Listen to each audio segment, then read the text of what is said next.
Assalamualaikum warahmatullahi wabarakatuh. Salam guru penggerak. Saya Yuyun Hardianti, salah satu calon guru penggerak angkatan 8 asal Barito Utara, Kalimantan Tengah. Pada kesempatan ini, saya akan memaparkan tentang koneksi antar materi modul 1.1, yaitu kesimpulan dan refleksi dari filosofi pendidikan Ki Hajar Dewantara. Kesimpulan pada filosofi pendidikan Ki Hajar Dewantara yaitu menjabarkan tentang arti dan maksud pendidikan, tujuan pendidikan, kodrat anak dan kodrat keadaan, pendidikan yang berpihak pada anak, dan budi pekerti. Pendidikan dan pengajaran sering dipakai bersama-sama, namun pada hakikatnya pendidikan dan pengajaran memiliki arti yang berbeda. Menurut Ki Hajar Dewantara, pengajaran merupakan salah satu bagian dalam pendidikan. Pengajaran memiliki arti pemberian ilmu atau pendidikan yang berfaedah untuk hidup anak-anak secara lahir dan batin. Sedangkan pendidikan sendiri memiliki arti pemberian tuntunan dalam hidup tumbuhnya anak. Tujuan pendidikan menurut Ki Hajar Dewantara yaitu menuntun segala kodrat yang ada pada anak-anak agar mereka dapat mencapai keselamatan dan kebahagiaan yang setinggi-tingginya, baik sebagai manusia maupun sebagai anggota masyarakat. Fungsi guru sebagai pendidik hanya sebatas menuntun, bukan memaksakan sesuai keinginan guru. Ki Hajar Dewantara mengibaratkan guru sebagai tani dan juga mengatakan bahwa guru harus bersifat among.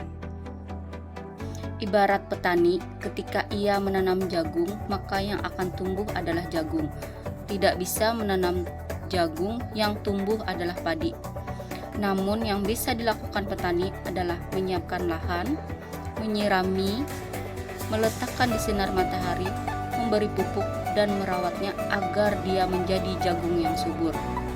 Ki Hajar Dewantara juga mengatakan bahwa guru bersifat among dengan istilah trilogi pendidikan, yaitu ing ngarso sung tulodo, memberikan contoh dan teladan, ing madya mangungkarso, atau membangkitkan semangat kemauan dalam diri anak agar terus belajar, dan tuturi handayani, yaitu memberikan dorongan, motivasi, dan arahan kepada anak. Kodrat yang ada pada anak adalah bermain dan berdekat. Maka guru harus memahami bahwa guru harus memberikan pembelajaran sesuai kodrat anak, yaitu bermain dan berdekat. Artinya guru harus mampu memberikan pembelajaran yang menyenangkan dan menarik. Dan guru juga harus menyesuaikan dengan kodrat keadaan, yaitu menyesuaikan kodrat alam atau lingkungan sosial budaya dan juga kodrat zaman atau keterampilan zaman. Pendidikan harus berpihak pada anak atau murid. Dalam bahasanya, Ki Hajar Dewantara mengatakan bebas dari segala ikatan, dengan suci hati mendekati sang anak, bukan untuk meminta suatu hak, melainkan untuk berhamba pada sang anak. Artinya, setiap pembelajaran harus mementingkan kebutuhan anak dan sesuai dengan karakter anak masing-masing.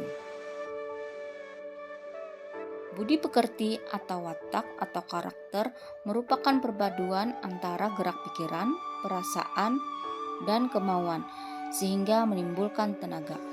Budi pekerti muncul dari lingkungan keluarga, namun harus terus dilatih agar anak mampu memiliki kesadaran sosial bahwa ia tidak hidup sendiri dan dalam masyarakat. Sekarang kita berefleksi.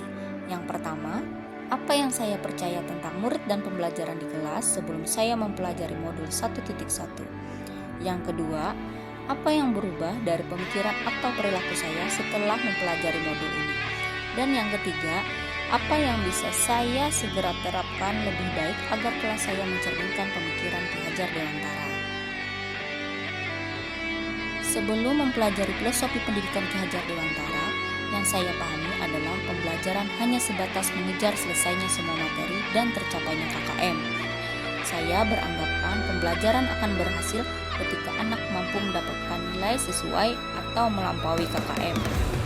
Guru menjadi pusat pembelajaran, dan saya juga beranggapan anak tidak akan mengerti matematika jika materinya tidak dijelaskan oleh guru.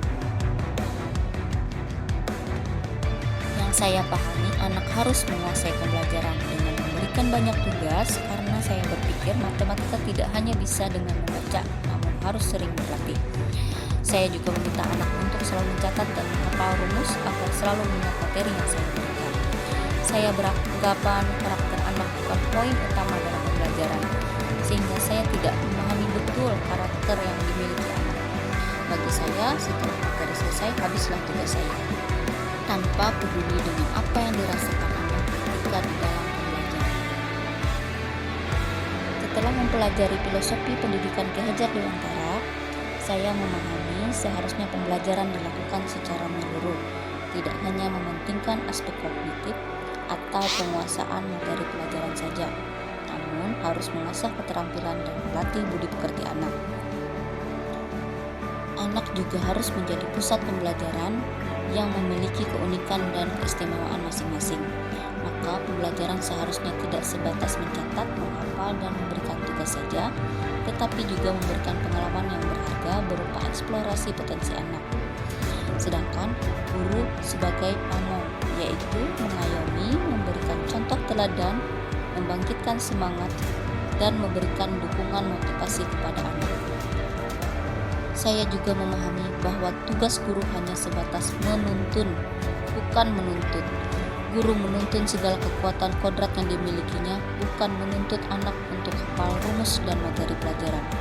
Saya juga memahami bahwa kodrat anak itu bermain dan merdeka, maka seharusnya memberikan pelajaran yang menarik dan menyenangkan sesuai dengan sosial budaya dan perkembangan zaman. Memberikan pembelajaran yang berpihak pada murid, yaitu sesuai kebutuhan anak. Guru memberikan pendidikan sesuai minat dan bakat anak, menghargai setiap perbedaan karakter anak, memandang anak dengan penuh rasa hormat. Kemudian guru memiliki kesabaran dan hati yang tulus serta mampu memberikan rasa aman dan nyaman. Yang akan segera saya terapkan agar kelas lebih baik sesuai dengan pemikiran Ki Hajar Dewantara adalah: yang pertama, merancang dan menerapkan pembelajaran yang inovatif, menarik, dan menyenangkan sesuai dengan perkembangan zaman dan lingkungan sosial budaya anak untuk mengembangkan bakat dan minatnya. Yang kedua, memberikan pembelajaran dan penanaman budi pekerti serta meningkatkan pemahaman karakter anak dengan meningkatkan komunikasi. Yang ketiga, memberikan pembelajaran dengan penuh kesabaran dan ketulusan serta memberikan contoh yang baik, selalu memberikan motivasi agar anak menemukan kekuatan potensi yang ada pada dirinya. Demikian kesimpulan dan refleksi dari saya. Terima kasih. Assalamualaikum warahmatullahi wabarakatuh. Salam Guru Penggerak.